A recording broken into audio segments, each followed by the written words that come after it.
the amazing Mr. Malone.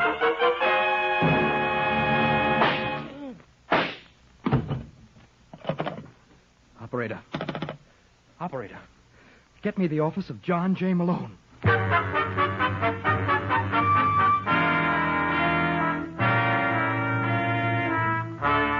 National Broadcasting Company presents The Amazing Mr. Malone, an exciting half-hour of mystery starring George Petrie as the lawyer whose practice before every type of bar has become a legend.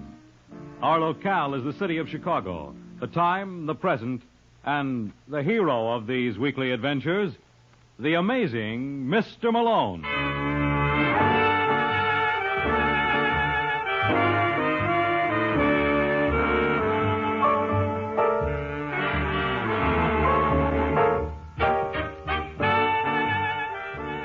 Malone's the name, John J. Malone, attorney and counselor at law. Those of you who have dropped by the office before know how proud I am of my collection of cliches. Tonight, let's explore the possibilities offered by Seek and ye shall find. I suppose that goes for headaches, too. As a case in point, I give you Larry Barker. Larry's the rugged-looking boy making his way down the fourth-floor corridor of the Martin Building. Right now, he's looking for trouble, and when he stops in front of room 419, the odds are 20 to 1 he'll find it. Tom? Yeah? I'm looking for Frank Pulaski. Well, if you don't find him, it ain't because you didn't try the right place. Are you Pulaski? Uh-huh. My name is Larry Barker. The bookie? I don't think we have to go into that. Whatever you say, Mr. Barker. Sit down. Thanks. What can I do you for? That remains to be seen. Someone told me you're one of the best private detectives in Chicago. Well, naturally, I ain't going to deny it. Well, we'll soon find out. Take a look at this picture. Hey, not bad. That happens to be my wife. That's even better. I don't like those kind of jokes, Pulaski. Sorry. Now, do you think you could watch her for me? I don't know why not. Her first name's Sheila. Sheila? Yes. I want to follow day and night. I want to know everyone she sees, but everyone. Can you handle it? Well, now, let's see if we understand each other, Mr. Barker. You suspect your wife's running around. Did I say that? Well, why else would you want to sick a tail on her? That's none of your business. Now, either you want the job or you don't. Going to run into a lot of dough. So? So, what about an advance? No dice. Look, for a job like this, I'll have to put on 3 extra men. I don't care how many you put on. In my business, I only pay off on results. I don't do business that way, Mr. Barker. Well, I do. In that case, we're both wasting time. You got to find yourself another boy, and I got to find myself another client. Let's hope we both know where to look.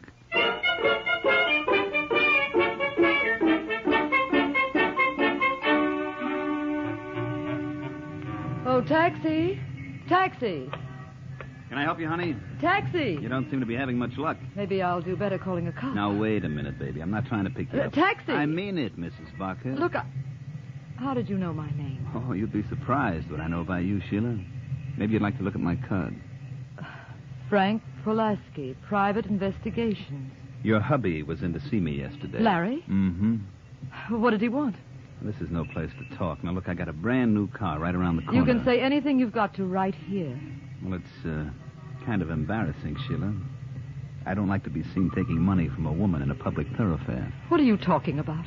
Well, naturally, you can't expect me to divulge this kind of information for free. You're absolutely right, Mr. Pulaski. So you keep your information, and I'll keep my money. Taxi?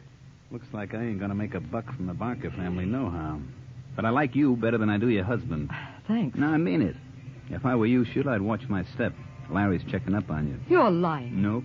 As a matter of fact, I did a little checking on you myself. Why, you... Now, take it easy. As far as I can learn, you never once stepped out of line. What's the matter with that husband of yours, anyway? Must be out of his mind. You may be right. If I were you, honey, I'd never put up with it. Thanks for your advice, Mr. Pulaski. I'll let you know if I take it.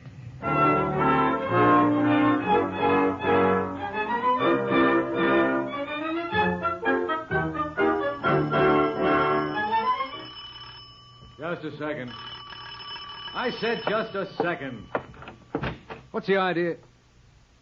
Oh, hello. You must be John J. Malone. I ain't young doctor. Your office told me I'd find you here. They have orders not to tell anyone that. So your secretary said, but when she noticed I was a blonde, she seemed to think it made a difference. I come to think of it, she's right. Come on in, lover. The name is Barker, Mrs. Barker. I don't like to be formal with my clients. What makes you think I'm going to be a client? You mean this is a social call? That's even better. Sit down. Thank you. Cigarette? No, thanks. Drink? If you don't mind, Mr. Malone, I'd like to get right down to business. All you pretty women are alike. Okay, Sheila, when do you want me to start suit? When do I want you to start suit? Well, don't you want a divorce? How did you know that? Didn't they tell you I was amazing? How did you know I wanted a divorce? Well, you announced yourself as Mrs. Barker, and then I took a look at your left hand. That little white ring of flesh told me you were wearing a wedding band until a couple of hours ago. That's pretty obvious. It always is after someone points it out. What's your husband do? He's a betting commissioner. You wouldn't be married to Larry Barker. Yes. I'm impressed. I hope you do as well on your next marriage. There's not going to be a next marriage. I just want a divorce. I don't even want alimony. Why? Have you ever been married to a jealous man? Not recently. I am not clowning, Mr. Malone. Sorry. Larry and I were married 6 years ago. And ever since the first day, he suspected the worst. Does he have reason? No. You know, I believe you. Thanks. It's quite all right. But if Larry had no cause to be jealous, why is he? I don't know and I don't care. He's killed everything I ever felt for him. He even tried to hire a private detective to keep tabs on me. Who? A man named Frank Pulaski. That was the final straw. I don't blame you. But suppose Larry won't agree to a divorce. What then? I thought you were the lawyer. That's right. I am. All right, Sheila. I'll let you know when I dope out something.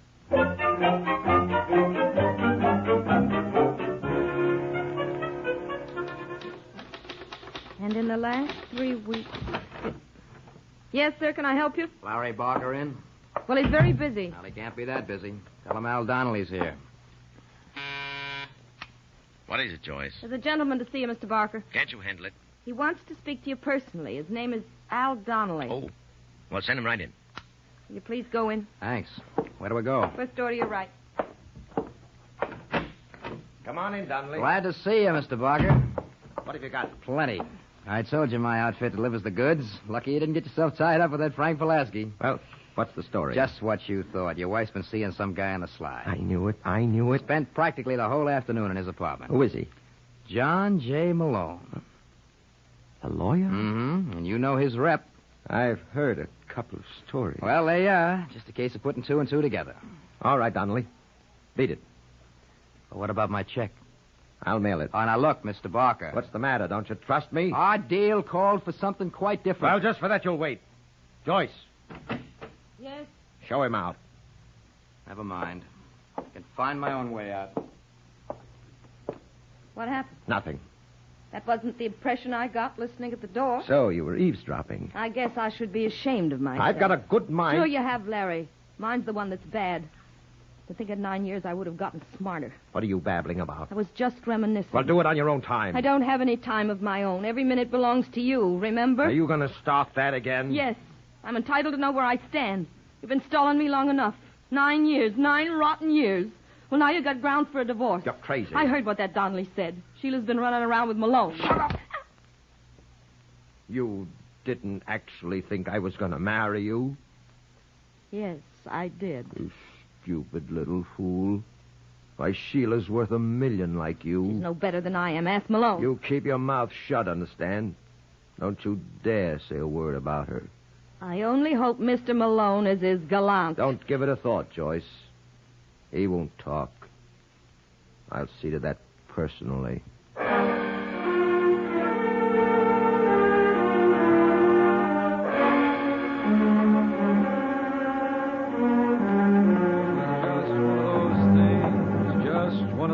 Crazy things, one of those bells that now and then rings. Just one of those It's about things. time, Malone. It was... How did you get in here? What difference does it make? Shut the door. I take it that gun is loaded. What do you think? This proves conclusively I should never show up at my office as long as I stay in my apartment. Yes. You do all right there, don't you? Come again? I understand you and my wife had a nice little talk today. Oh, you must be Larry Barker. How did you guess? It figured. How long have you been carrying on with Sheila? How long have I what? You heard me. Yeah, but I'm sure I misunderstood. You think your wife and me? Yes. You got a real nasty mind. Now listen, you. Tell me something, Barker. How do you get like that? The way I see it, either you once took a beating from some woman or... Nobody puts anything over on me. Then I got another theory. You must be playing around yourself. What? Sure, I bet that's it. So because you can't be trusted, you don't believe anybody else can. Why, you know. I guess that means I'm right, huh? You're going to stay away from Sheila, you understand? Who's gonna make me? Me! If you think you got a kick coming, you're absolutely right, Malone.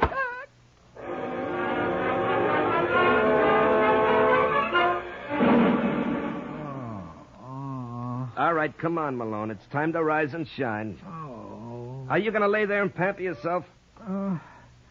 Who's that? Well, just open those big brown eyes and look. Oh, that wouldn't be Lieutenant Brooks. You giving odds? What are you doing here? Now, that's no way to talk to a man who saved your life. Who saved my life? Sure. While you were out cold, I sampled some of your liquor. You know that stuff could kill you? Help me, help. If I were you, kiddo, I'd stay right there. May save you another trip down. All right, who did this job on you? Never It was mind. Larry Barker, wasn't it? How did you know? I'm psychic. How about Barker? I'll take care of A him. couple of boys down at headquarters think you did already. What? Yeah. They found his body 20 minutes ago with 3 slugs in his brain. Oh, no. Oh, yes. And you'll die when you find out who they think put him there. You want to put your head on, Malone? Or will you go like that? You are listening to The Amazing Mr. Malone.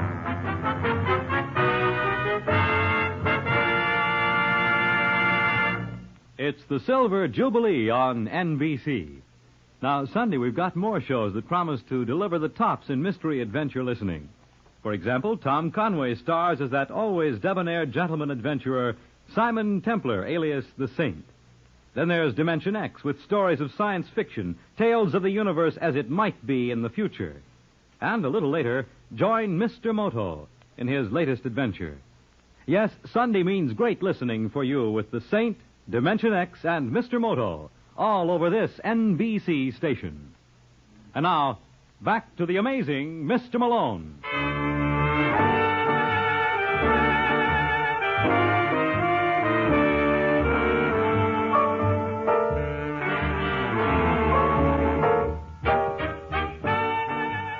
It just goes to prove you should never sleep in the daytime.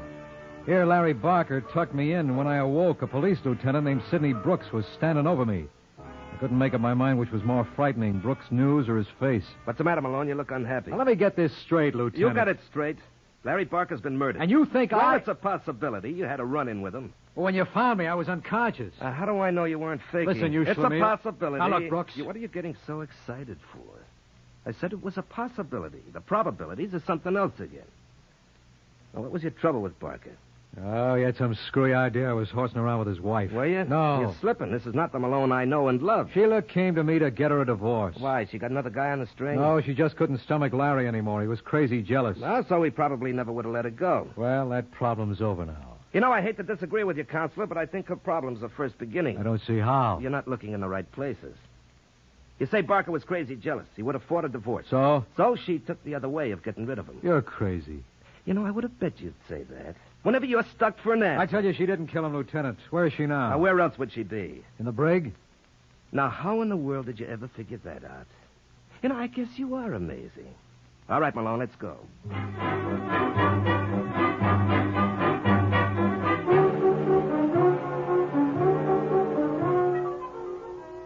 I didn't kill him, Malone. You've got to believe that. I do, Sheila. I'm sorry I can't make it unanimous. Look, Brooks, why don't you use your head for a change? Oh, why don't you? You admit her husband would have fought the divorce? How would he know I was getting one? Malone told her. I did not. He thought our relationship was purely social. All right, then she told her. That's not true. And when Larry said he wouldn't let you go, you let him have it. You don't believe that yourself. Well, she's here, ain't she? Yeah. Then I must believe Look, it. Sidney, you got this all wrong. When was Barker killed? 6 o'clock tonight. All right, Sheila, tell him what you were doing at that time. Well, I was watching television. Ooh, what you said. Don't be so cute. All right, Sheila. Where were you watching this, you should excuse the expression, television? At home. It's funny you didn't see your husband's murder.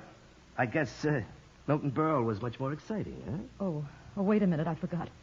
At about 6:15, I went out for a walk. Oh, come now, honey. You can do better. Why don't you give that tongue of yours a rest? Listen, Sheila, did anyone see you while you were out? No. Well, when you got back to the house. She never got back. We picked her up on Madison and Van Buren. That's the police for you. Always molesting innocent bystanders. Yeah, that's us. We beat her, too. Sussman and I took turns. I got tired. Well, why don't you scout around and find out who else who had it in for Barker? You got any suggestions? Yeah.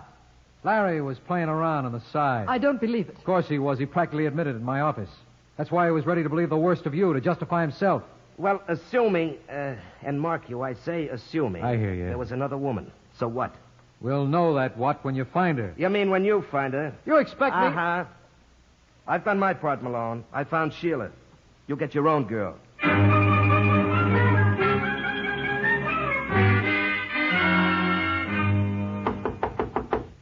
Who's there?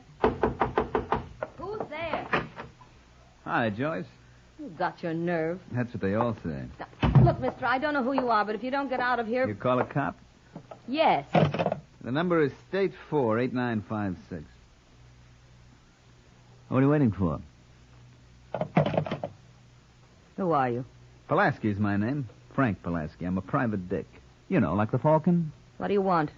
Look, why don't I sit down? So, this is what they call a love nest, huh? What do you mean by that? Nothing. It's too bad about your boss. My boss. Larry Barker. Somebody done him in. You're lying. Think so? Here, take a look at this headline.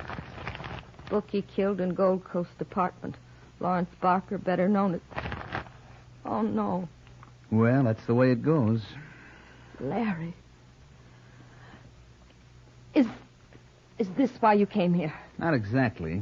You see, the cops think his wife knocked him off. They're crazy. Well, she seemed like the best bet. Of course, you and I know better. What do you mean? Well, Barker came to my office yesterday to hire me to keep tabs on his missus. That's a lie. He hired... Al Donnelly. Sure. But that was only after I turned him down. Now, he was a tough man to get a buck out of. You'd think his wife would be more generous. Huh? Well, I thought she at least would let me have 100 for tipping her off what was going on, but no. So, then I thought of you. I don't understand, Pulaski. Well, I wondered why a guy like Barker would be watching his missus when she never once strayed off the reservation. Then it occurred to me that maybe he liked to put on the war paint himself. I wouldn't know. Are you kidding, Joyce? Who would know better? Are you suggesting... Mm-hmm. Get out. Oh, now, you don't want to take that attitude, sweetie. Like I said, this was only a theory. Now, for 500 clams, I'd be willing to forget it. Get out. If I do, I'll go straight to Malone. I don't care where you go. Well, you can't say later that I didn't give you a chance. I'll bet you 10 Malone will be willing to take it.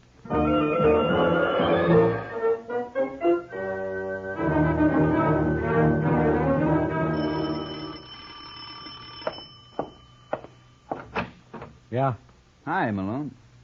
Do I know you? No, but think what you've been missing. I'm willing to pass it up. Ah, you'll be making a great mistake, Counselor. You're representing Sheila Barker, aren't you? Well, Now, how'd you like to get her off? maybe you better come in. Thanks. Hey, you lawyers do all right. I don't believe you mentioned your name. I don't believe I did. It's Pulaski, Frank Pulaski. Oh, Don't tell me you heard of me. only this afternoon. Sheila Barker told me you were working for her husband. Well, she got the story twisted. He wanted me to go to work, but I couldn't see it. We couldn't get together on a fee. That's tough. It's tougher than you think. Imagine me sitting here with everything I know. And what do you Is it know? worth 500 fish? It might be. Suppose I told you that Barker was playing around. I figured that out for myself. Yeah, but I know her name. Wouldn't she pay off? Hmm? Well, you must have braced her first. You know, you're pretty cute. I bet you say that to all the boys. Who's the girl? First, let me see the color of your dough. Come on, Pulaski. Who's the girl? Let go. I asked you something. Don't ever do that again. Don't tempt me. Now, what's her name? Well, Joyce Crane. you wouldn't be trying to kid me, would you? Wouldn't I? Not if you were in your right mind. Where can I find her? The Comstock. Thanks a lot, Pulaski. You've been a great help. That's okay, Counselor. The pleasure was all mine. You'll be surprised what I'll do for you in the future.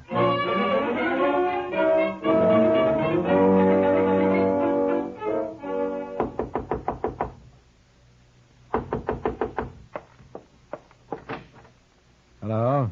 Whatever you're selling, mister, I'm not interested. How do you know? Did you see my line? I'll take my chances. You can't afford to, Joyce. Aren't you being just a little bit familiar? Well, if you think I'm obnoxious now, wait till you know me better. My name is Malone. So? Well, let me give myself my full billing. It's John J. Malone, attorney and counselor at law. Hooray for you. Can I come in? You can say everything you want to right there. Everything? Look, you're not fooling me, Malone. I know Pulaski's been to see you. Oh, I kind of hoped it would be a surprise. No, he announced his intention as he left. I see. I see something else. What? Larry Barker was right. You wouldn't have made him a good wife. You're much too possessive. Why, you know... Be careful. There may be kiddies listening. But you are possessive. You proved it when you killed him. Get out. You're forgetting, lover. I am out. You never invited me in. Mr. Big Mouth, I had to go and remind her.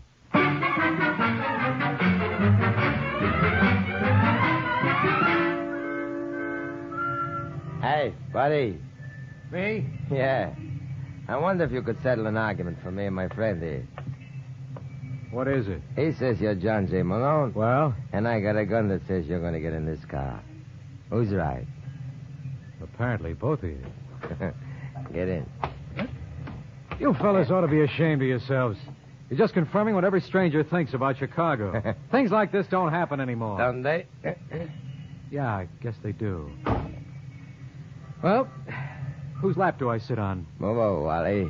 And watch him. You know, I got a friend who won't believe this. He's a police lieutenant. Think of that, You're not even impressed. You think his feelings will be hurt? Absolutely. So I tell him. You talk too much, Malone. You may be right. Sure I am. I ought to know. I talk too much, too. All right, Wally. Let's find a nice quiet spot where instead of all this dialogue, we can get a little action.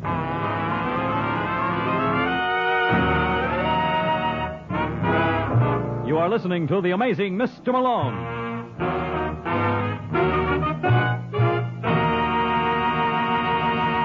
It's the Silver Jubilee on NBC. Sunday, the NBC Symphony inaugurates its 1951 Summer Concert Series. Conducting the orchestra will be the world-renowned Alfred Wallenstein, with Patrice Munsell, glamorous soprano of the Metropolitan Opera, as guest soloist. Also in the Sunday listening lineup is another visit with the Blandings. The Blandings, as portrayed by Betsy Drake and Cary Grant, are the proud but somewhat harried owners of that famed dream house. The NBC Symphony Summer Concert and Mr. and Mrs. Blanding Show are only two of the fine programs heard Sunday as part of NBC's Silver Jubilee. And now back to the amazing Mr. Malone.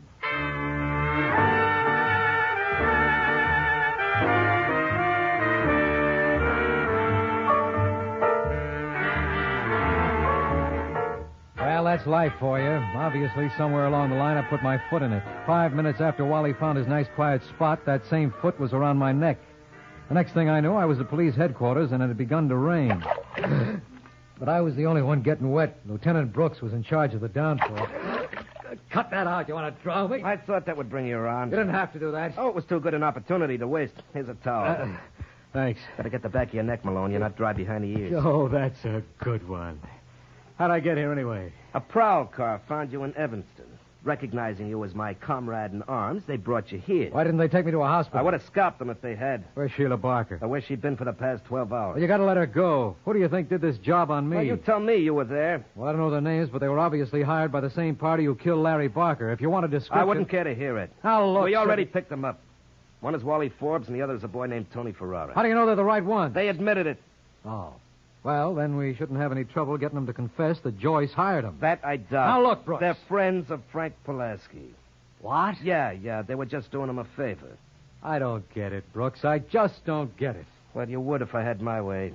I tell you, Sheila didn't kill her husband. All right, then who did? Oh, wait a minute. I just thought of something. Oh, no, not again. What does it take to stop you? Barker had a private dick working for him. Pulaski? No, this was another boy named, what was his name? Now, how should I know? Well, Joyce Crane would. What do you say we go up and see her?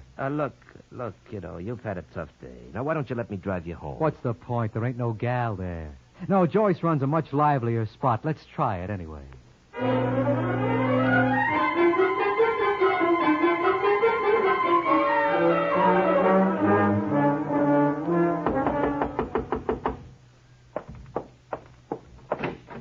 Hello, Joyce. Don't tell me you're back again. I wouldn't slam the door, lover. This time I brought along a friend. This is Lieutenant Brooks. How do you do? Look, Lieutenant, I don't know what Malone told Well, you. that's just the trouble. He didn't tell me a thing. Maybe you can help out. May we come in? No. I think we'd better.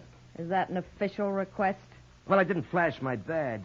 Look, why can't we keep this on a friendly basis? Well, I don't like him. Me? Hey, the girl's got taste. Sit down. Thank you. Now, what do you want to know? Well, Mr. Malone here has come up with a very interesting theory. You see, Joyce, there's one character in this little drama we've forgotten. Now, you don't believe that Sheila killed Larry Barker, do you? Yes, I do. You've changed your mind. It's a woman's prerogative. Well, let's hold Sheila in abeyance for a while. But getting back to this character we've overlooked, what's the name of the private dick Larry hired? You mean Pulaski? No, Pulaski never went to work for him. This is the boy who actually did the job, the one who tailed Sheila to my apartment. Al Donnelly? Donnelly, that's the name. What's he got to do with this? Well, let's suppose Larry never paid him for the job. He didn't. And that gives Donnelly a motive. You're crazy. The only reason Larry didn't pay him is because he was busy. But Donnelly expected to be paid right there and then. No. Larry had a right to check and see whether his information was a McCoy. Once Larry found out Sheila was retaining you to get her divorce, he agreed to pay off. How do you know that? Because Larry told me as much. Then it's your theory. Sheila killed him.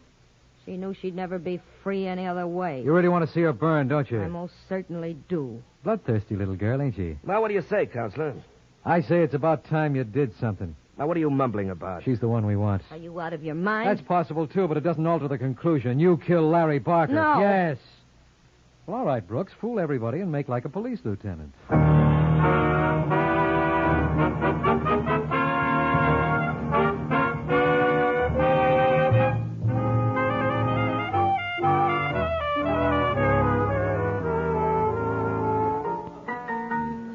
Hey, Malone. Oh, what's the trouble, little man? Something bothering you? Yeah, you're breathing. Why did Joyce kill Barker? Well, I told you that at the beginning. She was in love with him, and she was getting older every day. Now, what's that supposed to mean? She'd been going with him for 9 years, always deluding herself that someday he'd marry her. When she finally woke up, he was kidding her. She pumped 3 slugs in him. Yep. Mm-hmm. Well, how'd she discover that? From Barker's actions. Here he thought his wife was giving him a dose of his own medicine, and he still refused to let Sheila go. But you'll never guess what clinched it for me. Probably not. Well, when Larry came to my apartment, he accused me of running around with Sheila. He slugged me before I had a chance to tell him Sheila merely retained me to get a divorce. Yeah, but Joyce claimed Larry told her that. Which proved conclusively she was lying. Well, all I can say is all that publicity certainly went to your head. What are you talking about? Well, Time magazine said you were a great novelty. Oh, that. Yeah, a guy who doesn't get bopped on a noggin. Well, you certainly proved them wrong today. They also said you were a great switch for a radio cop, that you seem to know your business. Is there any doubt about that? Well, show me where you did so great here. Well, that's easy. I put Sheila Barker in jail, and you were the one who got her out. You're darn tootin'. Yeah, but now that she's out, where is she? Hey, that's right. I ought to call her for a date. You'd be wasting your time, Counselor. You mean she's going out with you? You know, I guess I'm pretty amazing myself. Good night, Malone.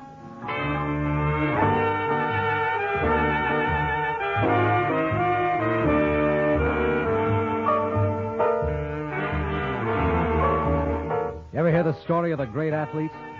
This boy went in for field events. He used to put the shot. One day, he put it in the wrong place. I'll tell you all about it next week, so why not pick me up at my office at the same time? I'll be waiting for you. Good night.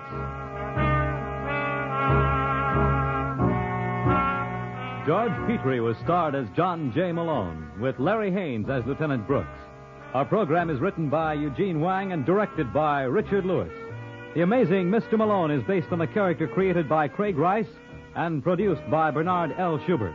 The events and characters in this story were entirely fictional, and any resemblance to persons living or dead is entirely coincidental. This is Fred Collins speaking. The Amazing Mr. Malone has come to you from New York. Stay tuned for The Man Called X, next over most NBC stations.